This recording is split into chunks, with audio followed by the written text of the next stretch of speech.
National crush Rashmika Mandanna ಎಡವಟ್ಟನ್ನ ಮಾಡ್ಕೊಂಡಿದ್ದಾರೆ.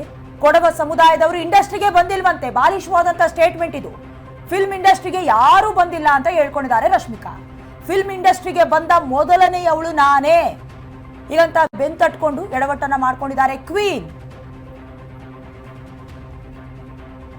ಭರ್ಕದತ್ ನಡೆಸಿದ ಸಂದರ್ಶನದಲ್ಲಿ ರಶ್ಮಿಕಾ ಎಡವಟ್ಟನ್ನ ಮಾಡ್ಕೊಂಡಿರುವುದು. ನ್ಯಾಷನಲ್ ಕ್ರಶ್ ರಶ್ಮಿಕಾ ಮಂದಣ್ಣ ಅಲ್ಲ, ಇವರು ಕಾಂಟ್ರವರ್ಷಿಯಲ್ ಕ್ವೀನ್.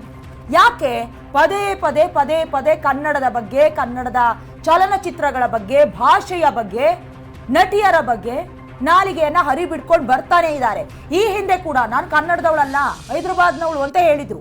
ಅದಾದ ಮೇಲೆ ವೇದಿಕೆ ಒಂದರಲ್ಲಿ ಕನ್ನಡವನ್ನ ಬೇರೊಬ್ಬ ಸಹ ನಟರಿಗೆ ಕಲಿಸ್ಕೊಡೋದ್ರ ಮೂಲಕ ಪರವಾಗಿಲ್ಲ, ರಶ್ಮಿಕಾ ಮಂದಣ್ಣ ಈಗ ರೂಟಿಗೆ ಬರ್ತಾ ಇದ್ದಾರೆ, ನಮ್ಮವರೇ ಅಂತ ಅಕ್ಸೆಪ್ಟ್ ಮಾಡ್ಕೊಳ್ಬೇಕು. ಅಷ್ಟರಲ್ಲಿ ಮತ್ತೊಂದು ಮಹಾ ಎಡವಟ್ಟೊಂದನ್ನ ಮಾಡ್ಕೊಂಡಿದ್ದಾರೆ.